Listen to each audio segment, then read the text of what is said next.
नमस्कार मंडळी. तर आजचा ब्लॉग खूप खास आहे, कारण आज माझ्या आजी आणि आजोबा मला भेटायला येणार आहेत. माझे आईचे आईवडील आणि पप्पाचे आईवडील असे दोघं पण येणार आहेत. आजचा दिवस फक्त एक ब्लॉग नाही, तर खूप साऱ्या आठवणी, भावना आणि प्रेमाचा दिवस आहे. आजी आजोबा आले की घरात एक वेगळीच ऊर्जा येते, घर भरून जाते आनंदाने. आज तुम्हाला माझ्या घरात मी ठरवलं आहे की आजी आजोबांसाठी खास पुरणपोळी करणार. पुरणपोळी म्हणजे मराठी घरातला अभिमान आणि आजींची आवडती डिश. आज स्वयंपाकघरात वेगळाच उत्साह आहे.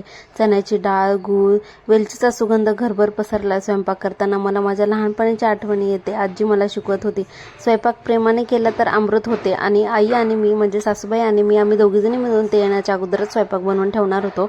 पण जरा उशीरच झाला आणि पुरणपोळी तेवढी बनवायची राहिली होती. बाकीचं सगळं बनवून जे काय आहे ते झालं होतं. तर त्याच्यासाठी मला थोडंसं बाहेरसुद्धा जायचं होतं, कारण महत्त्वाची म्हणजे आमटी बनवायची होती आणि त्याच्यासाठी कोथिंबीरही नव्हतीच. आज बाजारसुद्धा होता, त्याच्यामुळे म्हटलं बाजारातून जाऊन ताजी ताजी कोथिंबीर अशी आणावी. तर मी इथे जातच आहे बाजारात, आरूला घेऊन जाते आणि घाता घरीच आहे आईजवळ. तर तिला झोपवण्याचा प्रयत्न करत होता. तुम्ही बघितलं असेल तर हे बघा, किती ताजी ताजी अशी मस्त भाजी आलेली आहे. तर कोथिंबीर घेतली आणि आता दूधसुद्धा घ्यायचं होतं. तर उन्हाळा चालूच झाला आहे की लगेच आईस्क्रीमसुद्धा पाहिजे.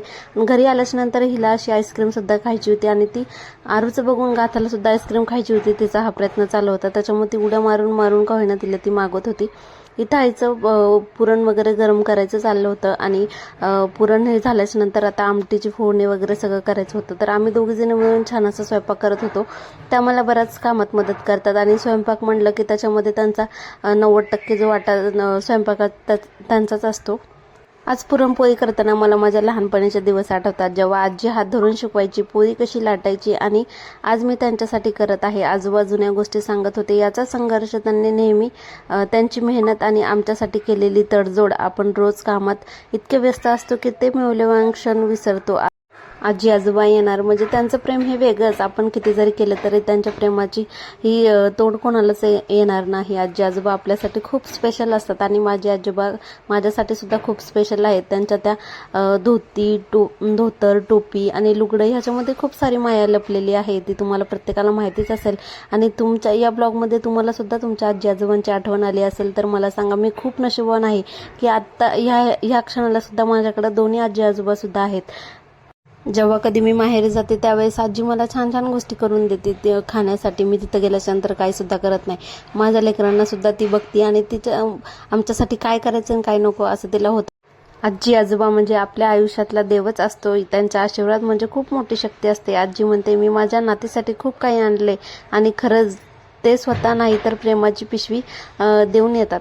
ते स्वतः येतात आणि त्यांच्यासोबत आपल्याला प्रेमाची पिशवीसुद्धा घेऊन येतात. त्या पिशवीमध्ये माया, प्रेम आणि त्यांची माया ही अशी दडलेली असते. आल्याला त्यांच्या मी तर नात आहे आणि माझी ही 2 मुले म्हणजे त्यांचे पतरुंड, पतरुंड असं म्हणतात ना. आणि त्यांचं प्रेमसुद्धा माझ्या मुलींना भेटलं हे वेगळीच गोष्ट आहे. आत्ताच्या क्षणाला जे हे गुलाबी कलरचं लुगडं घातलेलं आहे ती माझी आई आहे आणि दुसरी माझी वडिलांची आई आहे. सगळेजण आल्याच्या नंतर त्यांना सगळ्यांना पाणी दिलं आणि माझा छोटा भाऊ आणि पप्पा त्या सगळ्यांना घेऊन आले होते. त्यांचं धोतर, टोपी आणि ते बघायला सुद्धा किती छान वाटतं ना. आणि मी तिला आल्याला म्हणतं की तुला हे लुगडं खूप छान दिसते बाई. आणि मी माझ्या आईच्या आईला बाई आणि बापू असं म्हणते आणि माझ्या वडिलांच्या आईला आई आणि बाबा असं म्हणते. तर माझ्या बाबांवर सगळ्यात जास्त प्रेम आहे आणि त्यांना खूप पुरणपोळी आवडते. त्यांच्यासाठीच म्हणून हा स्वयंपाक मी बनवला होता. खरं तर ते येऊन गेले आणि त्याच्या दुसऱ्या दिवशी हा व्लॉग मी एडिट करत होते आणि आवाजसुद्धा देत होते. त्यावेळेससुद्धा माझ्या डोळ्यात असं पाणी आल्यासारखं वाटत होतं. म्हणजे इतकं भरून आल्यासारखं वाटत होतं आणि बोलताना सुद्धा खूप छान वाटत होतं. आता ते आलेत म्हटल्याच्या नंतर त्यांना पाणी वगैरे दिलं आणि म्हटलं चहा केल्याच्या नंतर जेवण जाणार नाही, त्याच्यामुळे लगेच मी जेवायला वगैरे वाढायला घेतलं होतं.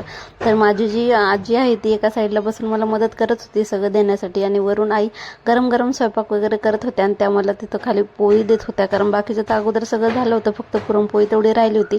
त्याच त्या मला देत होत्या. तिथून छान असे ताट मी अगोदर त्या चौघांना वाढवून घेतले. इथे छोटा भाऊ, पप्पा, बापू आणि माझे बाबा बसलेले आहेत. इथं आईच्या गरम गरम पोळ्या अशा चालू आहेत. त्याच्यानंतर मग आम्ही तिघीजणी बसलो जेवायला आणि ज्यावेळेस आम्ही चौघीजणी एकत्र बसून जेवत होतो त्यावेळेस आजी म्हणत होती पुरणपोळी खूप छान झाली आणि आमटीसुद्धा खूप छान झाली.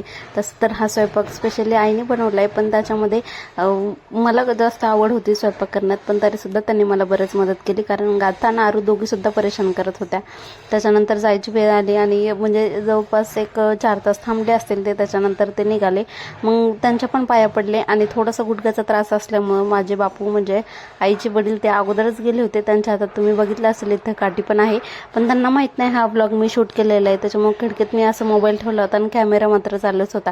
पण मी त्यांना सोडायला खाली गेले आणि मोबाईल चालू राहिला, पण त्याच्यामुळे मला एडिटिंगसाठी एवढा वेळ लागला की बस.